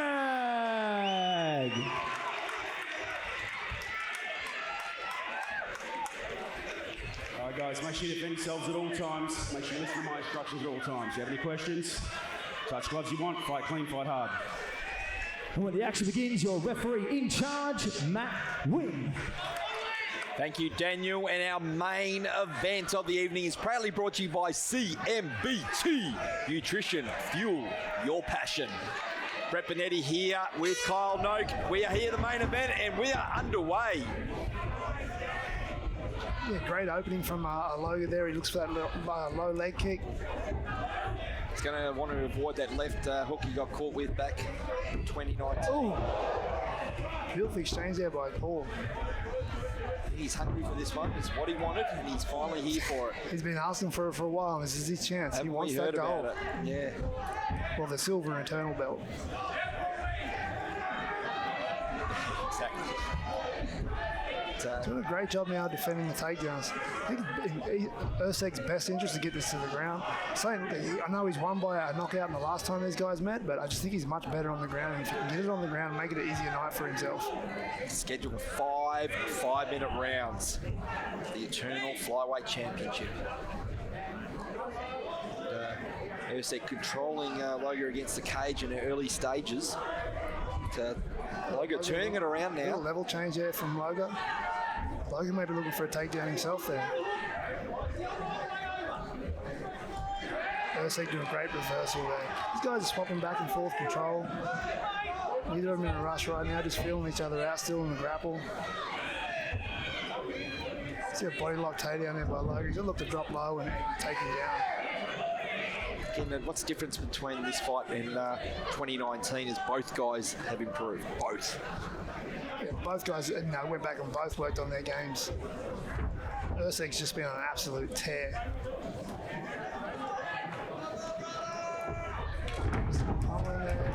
Beautiful from Ursic. That was nice. Read that well. They go back to where they were. Ursic's doing a great job of that underhook. It's keeping him up nice and high and stopping his hips from changing levels there.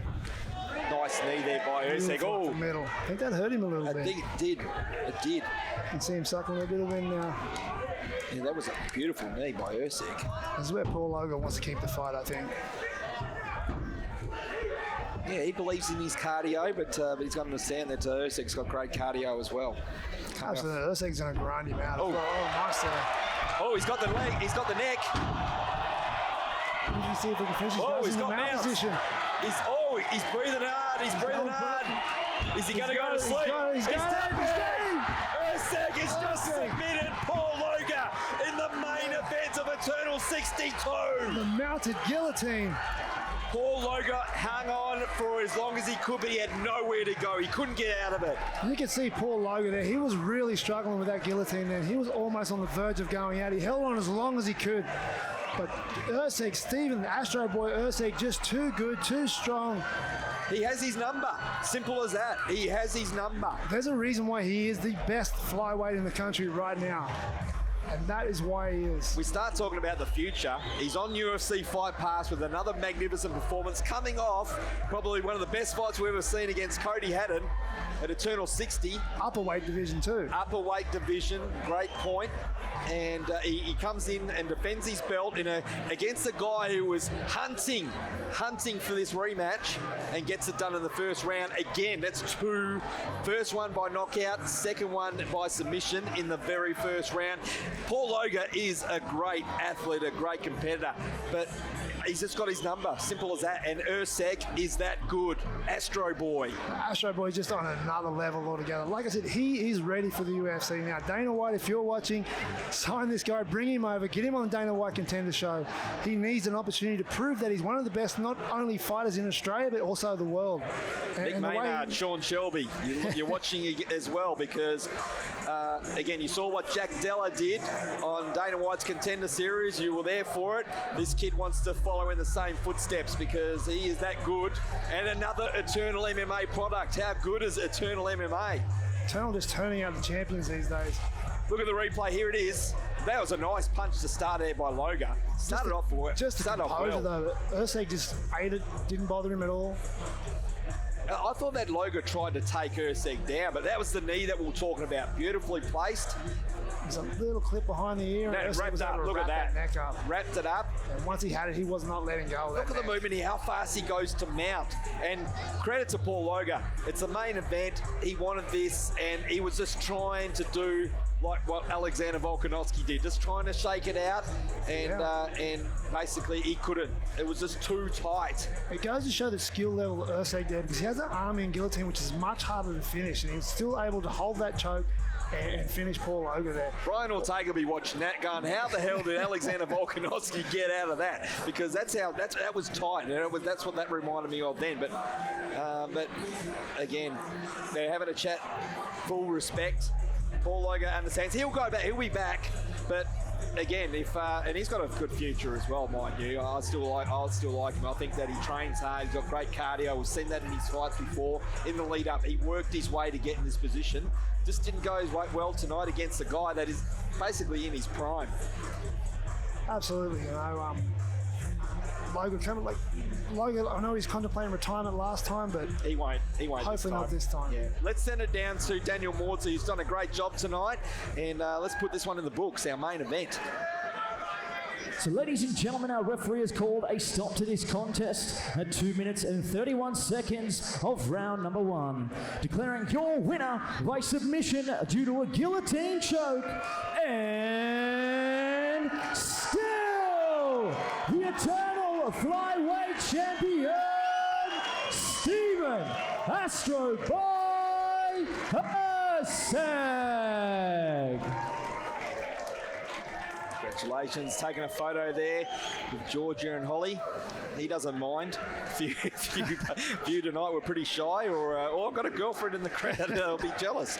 But magnificent victory, and I'm looking forward to this interview now, because I want to hear, after he takes his photo with his team from Wilkes Gym, great gym, they'd be very proud of their fighter tonight, as all the lead up. But I'm looking forward to talking about the future. What is next for the Astro boy, Steve Ursic? I mean, he's gone along the same path as Jack Della. He's defended his belt, not as many times as Jack, but again, he's been on a tear, and I think he's that good. Let's send it down to Daniel Maudsley. Let's find out. So, ladies and gentlemen, we're here with our and still eternal flyweight champion, Stephen Ursic. Yet just another phenomenal performance inside this eternal cage. Looked like you wobbled in with the right hand and then snatched that neck so quick. Just talk us through that finishing sequence from your point of view. After we sort of grappled a little bit, I sort of broke and I sort of take a deep breath, like, okay, he's tired, let's start pushing a little bit. I threw the right hand, I don't know if it hurt him or not, but he did slip, and I love the guillotine, so I was on that real fast, yeah. You certainly were. You snatched that neck up, like I said, just lightning fast. And look, with this victory, you are undoubtedly the king of this flyweight division here in Australia, which begs the question for you, what is next? Do you think that we're going to see you on that world stage sooner rather than later? Man, call Dana now, because I think I'm ready for those guys. Like, let's go, let's kill them up, let's go, guys! Well, I certainly think you are the next great hope for Australian MMA as far as the UFC contract is concerned, and I cannot wait to see what the future holds for you, Astro boy. Before I let you go, though, I'm sure there's some people you'd like to thank. Of course, Wilkes Martial Arts, David Wilkes, my dad, Mr. Ursic, as we like to call him. Everybody that came out to support, thank you so much.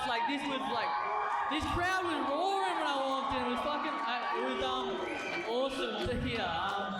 Thanks everybody that's helped me out, training partners, everybody. Couldn't have done without you.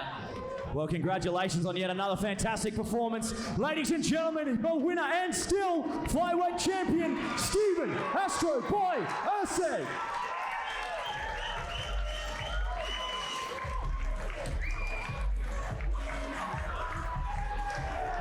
Well, that is the main event, and you heard what Stephen Astro Boy Ursic had to say pretty much straight away. Dana White, you're watching. Also, Mick Maynard, Sean Shelby, are you watching? Because that was a hell of a performance. That is 7 in a row for the Astro Boy Steve Ursic, and defended his belt against a talented guy. Paul Logar is very talented. That first defeat in 2019 was eating at him. and he ended up, look at the replay here. Beautiful right hand there by Logo. Yeah, I think he started the fight really well. And it looked like he tried to get a takedown there, but it got reversed. Yeah, Ursic just a little bit too smart there. Yeah, this is the knee. This is the knee. Bang. The knee that hurt him. It took a little bit of wind out of him there. And like Ursic said, he felt that gas come out and landed that right hand beautifully behind the back of the ear, which is a hard spot to recover from. Yeah, exactly right. And this is basically the start of the beginning of the end, basically, where he gets the full mount here, and Paul Loga, to his credit, hung on. You can tell. Interesting thing Ursic said that he thought that he might have been tired. No, he wasn't tired. Loga has got cardio for days, and it was the first round. He could have kept on going. It's just that he basically he saw the neck open, and he did catch him a little bit, and took full advantage. So it was just flawless technique. He had the arm trap from mount position. He had the perfect guillotine. Everything just aligned for him, and like I said, it was perfect technique. Yeah, and I think that he's going to follow the footsteps of Perth's Jack Della, because again, Perth hasn't had the UFC representing for a very long time. Talk about the likes of our great mate Sol the Hulk Palele. I mean, he had 4 victories in the UFC, and he's the only fighter from Perth to ever win in the UFC. Jack Della, I think he's on his way. I believe that Jack Della will be fighting in the UFC in January 2022, so we can't wait to see what's next for Jack Della. And I think that this kid, I'm curious to find out what path he takes, because obviously Jack Della took the path of Dana White's Contender Series. That show's wrapping up soon, so I think that he gets a shot. Here we are backstage at Eternal MMA 62 at HBF Stadium in Perth, Western Australia, and I'm here with Still, the Eternal MMA flyweight champion, Stephen Ursic. Mate, you are starting to do laps around the roster. How does it feel? Man, it feels good. Like, you worked so many years without seeing, like, you don't get the fights or whatever happens, and you finally see like the benefits starting to shine through. Like, get to the top of the division, you start lapping people, you see the benefit of all that time. You're not partying and all that sort of stuff. It's good. It feels good. Mate, you're not even getting, for a lot of the early part of your career, you didn't even get the respect. Do you feel like you're getting it now? For sure. Like, listening to the crowd out there, like, they were going crazy, and like the chanting of the UFC and all that sort of stuff, it was really cool. So I think, Australia's coming around on the talent that's coming from me at the moment, but like there's heaps of other guys too. So now, to beat a guy like Paul Loga, who is right at the top twice in under 5 minutes, what's next for you in terms of development and guys that are locally that you want to fight? I'm finishing fights early, but I can be more spectacular. I can be crisper. I can be clean. Like, I got hit with the right hand at the start of the fight. Like, that's one thing. Why did I get hit with that? There's always something you can find in a fight that you need to work on. And my goal is to find them all, and then that'll lead me to be the best in the world. Well, I was talking to your coaches out of Wilkes, of which you train, and I went straight over to be like, oh man, how good is Stephen Ursic? And he just went, no, he was too close striking. It's that level to detail, that attention to detail. Do you guys take that approach every training session? Yeah, of course. I mean, after a fight and stuff, like, you look at the stuff you did in the fight and you work on it, but it's not as particular. But after like 2 weeks off, you get like into the nitty gritties. And my dad and Mr. Wilkes, they're definitely not the type of people to pad my ego and that sort of thing. They're going to tell me exactly how it is, and if I don't like it, well, that sucks. Now, you've gone up in weight. You've stopped the incredible hype train that was Cody Haddon for the moment. You then have gone back down, defended your belt. You've had guys that hold the bantamweight title in Eternal, Sean Etchell, call you out. Where do you sit on that? Anytime, man. Like, I want to be, as I said, the #1 Australian fighter, full stop. So if I need to go up and beat Sean Etchell to prove that, then that's what I'm going to do. Now, mate, not only are you becoming better in the ring, you're becoming better on the mic. Is there anyone out there that you want to thank? Is there anything you want to say now that, I mean, you are the champ? I've got to give you the floor. Thank you to Cam and Ben for the opportunities on Eternal. Obviously, thanks to my coaches, David Wilkes, Jody Wilkes, my dad, everybody at Wilkes, all my training partners, all that sort of stuff. And thanks for Ben and, sorry I said Ben, but thanks to Gladiator as well. Gladiator's opened their gym to me, and I made it my home also. And there was one more, Legion as well. Legion, my affiliate for Jiu-Jitsu. I wouldn't be here today without them either. So. I mean, you got to thank them. Yeah. Mate, honestly, here at Eternal and everyone else that watches, has been this deep into Perth MMA and Australian MMA. It is actually amazing to see you finally get the respect you deserve because you've been around for a long time. So congratulations, enjoy that, mate, and we can't wait to see what you got next. Thank you very much. Thanks for taking the time to talk to me as well. And Stephen Ursic remains the benchmark at which all flyweights will be judged here in Australia with yet another fantastic performance, finishing Paul Loga for the second time in the opening round. It's now obviously the rematch from their first fight, got things done by TKO when they first met, and then a beautiful mounted guillotine choke to finish. I don't know what was in the building here tonight, but mounted guillotines certainly were the flavour of the month. Yeah, and Ursic was flawless in his performance tonight. Paul Loga had his moments, come at him with a good right hand. The composure of Ursic was incredible. He was able to get that mounted guillotine and even hard to get with the arm in, he still finished it. So his technique was on point. Yeah, so big congratulations there to Stephen Astro Boy Ursic. I think it's it's quite widely accepted now in the Australian MMA community that he is our next big hope for an international superstar. So I just cannot wait to see what's next for the Eternal Flyweight Champion. But again, it's a magnificent card tonight at Eternal 62. Again, we're getting excited for UFC 267 coming up soon, so I'm going to go home and to watch that. But coming up next for Eternal MMA is Eternal 63 on the Gold Coast, and this is an absolute stacked card as well.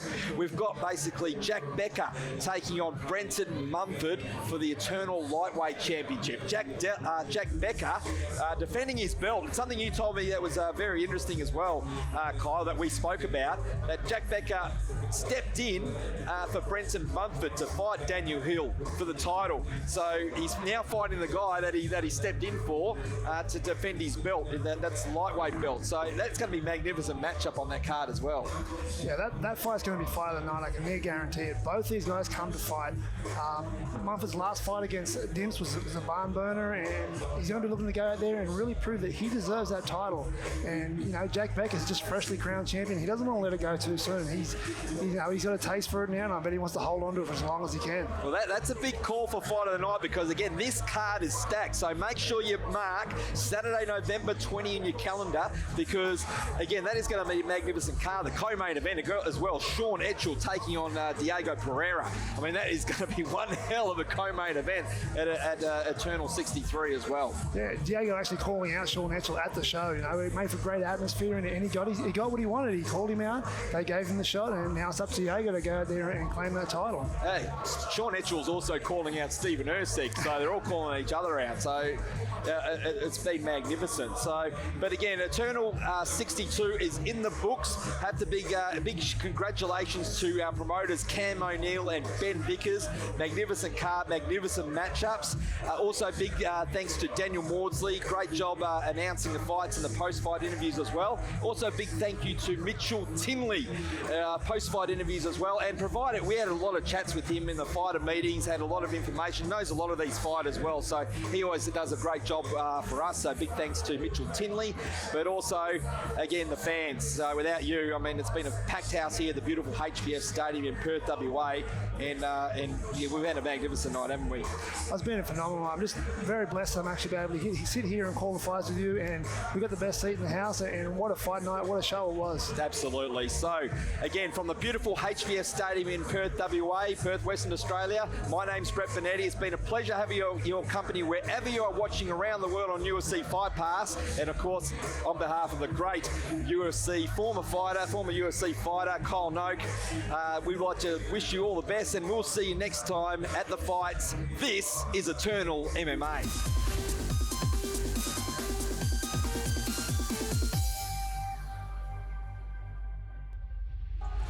Ladies and gentlemen, the time has now arrived for our main event of the evening, and it will be for the Eternal Lightweight Championship over 5-minute rounds. In introducing first, fighting out of the blue corner, he weighed in at 70.8 kilos and trains at a Scrappy MMA and Costa Academy, holding a professional record of 8 wins for 2 defeats. Ladies and gentlemen, the challenger, Jack Becker.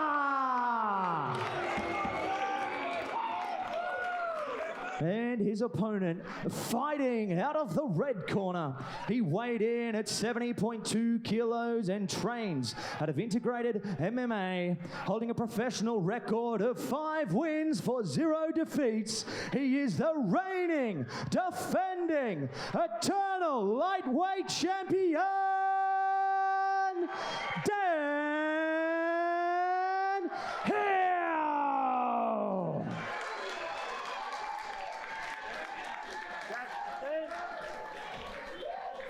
Okay, gentlemen, welcome. We went over the rules out the back. Make sure you listen to my command at all times, defend yourselves at all times. For the bell boys, good luck to you both. Come back ready to work. And when the action begins, your referee in charge, Peter Hickmott. Wow. Eternal Lightweight Championship on the line here tonight. Dan Hill, the champion. Jack Becker, the challenger. Round number 1, Tanera Nathan. Cage side here in our main event with UFC veteran Kyle Noak. Kyle, what a night it has been. We are here to top it off. Can't wait to see what happens. What a stacked show it has been, you know. And to top it off with Dan Hill versus Jack Becker, the whole card top to bottom has been great to watch. This is the cream of the crop when it comes to Australian mixed martial arts professional lightweight division. Dan Hill going to the body early. Nice body rip there. I like the improvement in Dan's striking. You can really see it right now. His hands are sharp. His hands are up, protecting himself. Hoping for him leg kicks though. That's the second one now that Jack's landed. Both champion and challenger game as ever here tonight. Dan Hill finding a home for those hands. He's looking good. He looks super sharp. Nice little left hook. Ooh, nice left hook from Jack as well. And that outside leg kick keeps on coming in. Dan needs to start checking that kick and make it hurt for Jack so he doesn't want to throw it again. Very composed is Dan Hill. And we saw this in his last performance against Josh Togo, just stalking down his opponent, taking centre cage, as we find that Jack Becker presses the action here early in round number 1. And look at that combination from the champ. Yeah, Dan looking super sharp with his hand. That time at Nitro Boxing has really paid off for him. Just nice 1-2, body shot. Dan's mixing the hands up well, high-low as well. Oh, and definitely, and Jack Becker mixing things up as well. He's starting to loosen up here. As we alluded to earlier, product of Scrappy MMA under Ben Vickers. Training partners with Jack Della. And Jack looks to take it to the ground now. Saw Rod Costa in that promo as well, and you'd have to think this is where Jack Becker wants to be, Kyle. Absolutely, you know, especially with Rod Costa in his corner, a great Brazilian Jiu-Jitsu fighter in his own right. Nice body shot again by Dan Hill. He's mixing the punches up well, going high and low.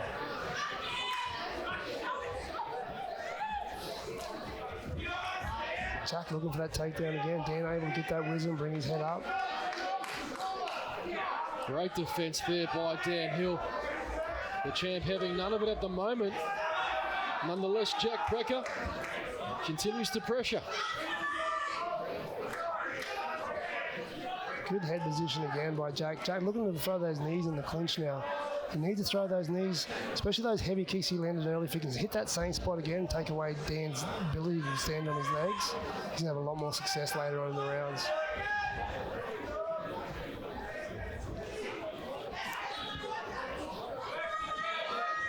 Nice pressure by Jack. Dan's doing an awesome job of stopping him from level changing. Nice little knee down the middle. Dan needs to take that head down low. And look at that defense by Dan Hill. Having absolutely none of it from Jack Becker, although he did look like he had a bit of success early on, did Jack Becker. Turn your fingers, Jack. Nice little takedown there by Jack. He's got the back control, but Dan on his feet is going to be hard to do anything. Nice spin by Dan. Oh, time. There we go. I don't think Dan looked too fazed by it though. Obviously, ref's got to stop and check to make sure he's all right, but I think he's fine. Yep, shot to the toolbox, as we say in the industry. Proudly brought to you by Building Industry Training. Huge thanks to all our sponsors supporting Australia's premier mixed martial arts promotion here tonight at Eternal 61. Nice straight punches down the middle there, my Dan. And a right hand lands flush for Dan Hill as Jack Becker comes back with a combo of his own kind. Yeah, Jack's no slouch with his hands as well. Dan's got to be careful. Dan is hitting the better of the exchanges, but Jack's counter striking is very good as well.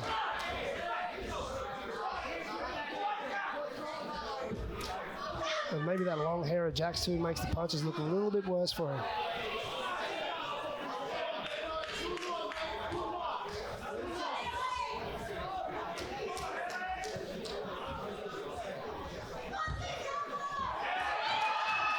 Nice one too again. And a heavy leg kick from the challenger, Jack Becker. And again, Kyle, those add up, don't they? Absolutely, you know, it's hard to get confidence there, and Dan switches stance there. It's hard to get that confidence to stand on that leg, and you can't throw your power anymore. And that's a big sign if Dan switched stance. Jack Becker landing shots off his own. Oh, he's coming in. Dan Hill goes down. Wow, this fight's over. That's it. Jack Becker is our new eternal lightweight champion. Wow. That just like that. A leg kick setting up the punches. Well, Peter Hickmott has waved off the fight. Nonetheless, there is a bit of protest, Kyle. Hold the phone. I think there was a knee at the end there. There was a knee that seemed to be late to a downed opponent. We'll have to see the replay. But there's a bit of protest from Adrian Payne in the corner of the champ. And we'll have to see the replay to get a clear shot of it. Nonetheless, ladies and gentlemen, let's have a look. Jitsi replay.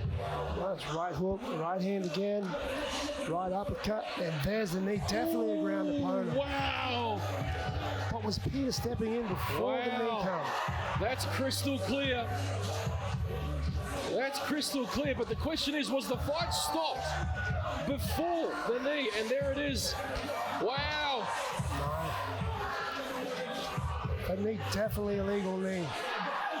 And I don't think Peter has stopped the fight at that point, so that's a knee to a ground opponent. That's pretty clear. We'll have to wait and see the official decision. Becker's corner celebrating like they've won. Well, they're definitely blowing up about something.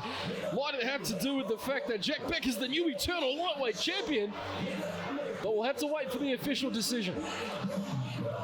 At this stage, the decision stands. And what's a good fight night without a bit of controversy? Kyle Noak. Wow. You know, you can't blame Jack Becker for that situation. He saw Dan going down, tried to lean the knee possibly on the way down. We don't know what he was thinking. And the emotions, everything gets the better of you, and you just see an opponent, you want to hit him. So I'll give him the benefit of the doubt, but it's definitely a down opponent, and we'll have to wait to see what the judges and the officials have to say about it. Look, it's crystal clear. It's a knee to a downed opponent. The only question remains, and they're having a conversation with Peter Hickmott. It's a hard man. He's a hard man to argue with, Peter Hickmott. Plenty of fight experience himself, Pete. Oh, absolutely. The knee to the downed opponent was crystal clear. Absolutely no disputing. But was the fight stopped prior to the knee landing? Let's wait and see.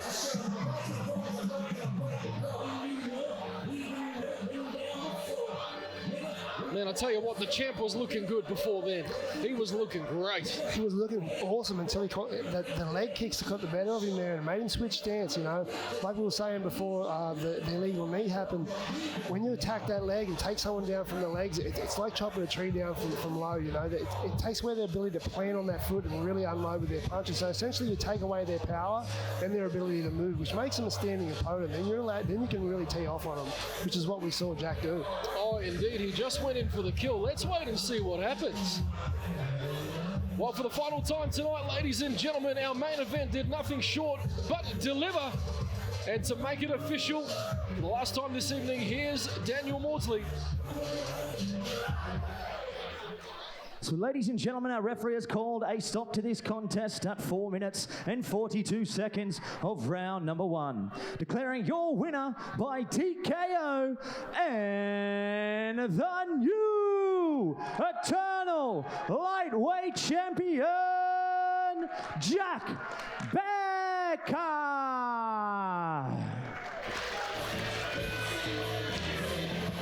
And new, ladies ladies and gentlemen, eternal lightweight champion from Scrappy MMA, it's Jack Becker. A new lightweight king in Australian mixed martial arts is crowned tonight. Kyle Noak, very, very good performance from the new champ. Oh, Jack looked phenomenal, you know, especially coming in on 2 weeks' notice and being able to fight that well. He looked great.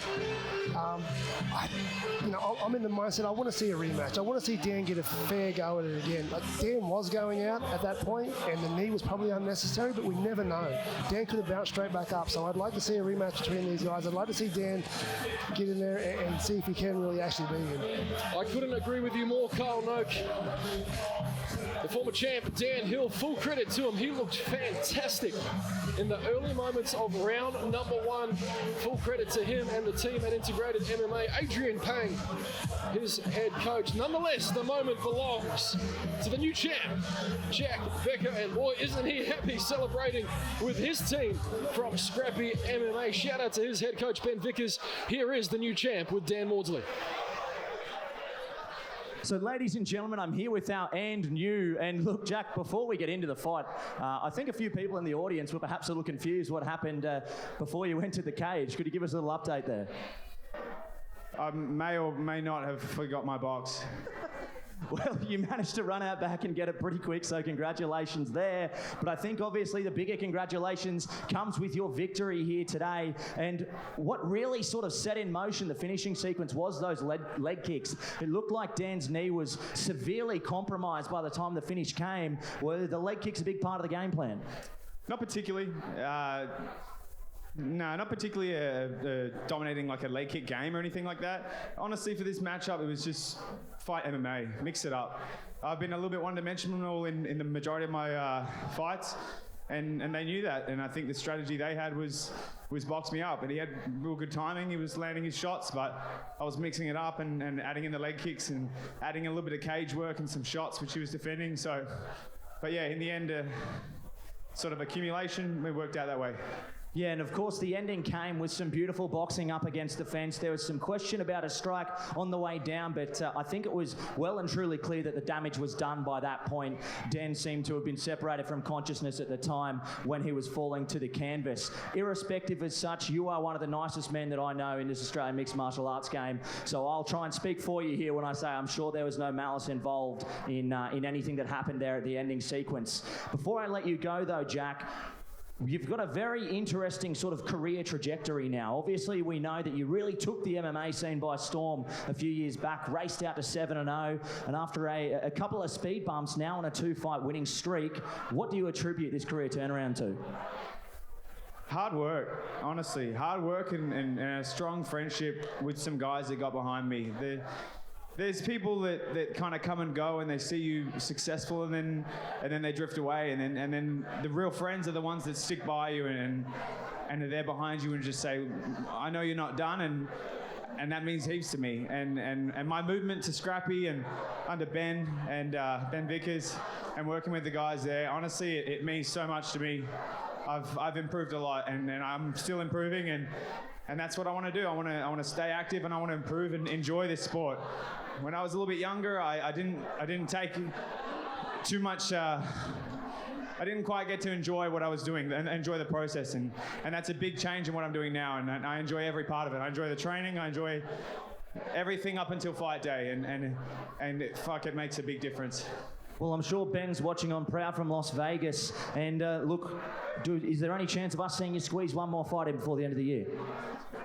Yeah, for sure.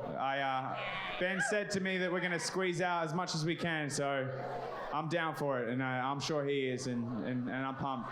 Well, I'm waiting with bated breath as well. Ladies and gentlemen, give it up for your winner and new champion, Jack Becker. Well, it's official, ladies and gentlemen. Jack Becker is the new king of the lightweights in Eternal Mixed Martial Arts. The new champion making a statement here tonight against Dan Hill. And no doubt we'll see both men back in action sooner than later. Kyle Noak, what a night. What a card, you know. So many finishes on the undercard. The main card, phenomenal fights. Everyone was professional. Everyone, you know, showed that martial arts respect to each other. And hats off to Jack Becker, you know. he looked great. And just recapping on the night earlier, Rick Top looked great with a rear naked choke. You know, the whole card was stacked. Absolutely. After Jack James submitted Nick Kepu in round number 2, a fantastic performance by the Black Panther, Diego Pereira, coming back to the Eternal Cage after 18 months in style. And what a submission it was. There it is, Kyle Noak. Yeah, that heel hook was nasty against a tall guy there. But hats off to Diego, being out for so long, coming back so strong like that, he looked great. And then in our co-main event, Dimps Gillies against David Martinez. Dave walking away with the victory. Nonetheless, credit to Dimps, a fantastic fight prior to our main event here. Dimps was no quitting here. He's had his back taken and he was throwing punches from behind. He looked great. Hats off to James Martinez. He did what he had to do to get the win. Well, and as we came to our main event just previously, ladies and gentlemen, Dan Hill looked fantastic on the feet until this moment here. Controversy as ever. What is a fight show without controversy? Nonetheless, no questions asked. Jack Becker walks away with a brand new Eternal Lightweight Championship belt. Congratulations to Jack Becker, Ben Vickers, and the team at Scrappy MMA. And thank you to you, ladies and gentlemen, for joining us here tonight. Eternal 61 has been absolutely fantastic. And what's better than that is I had the best seat in the house next to you, Kyle Noak. Thank you so much for joining us. Any last words before we depart to meet again? I appreciate you guys having me on. Like you said, it's the best seat in the house. It's a phenomenal night of fights, and I can't wait for the next show. And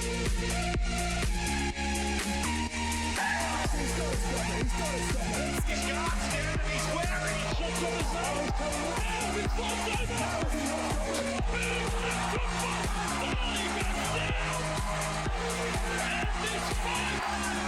over.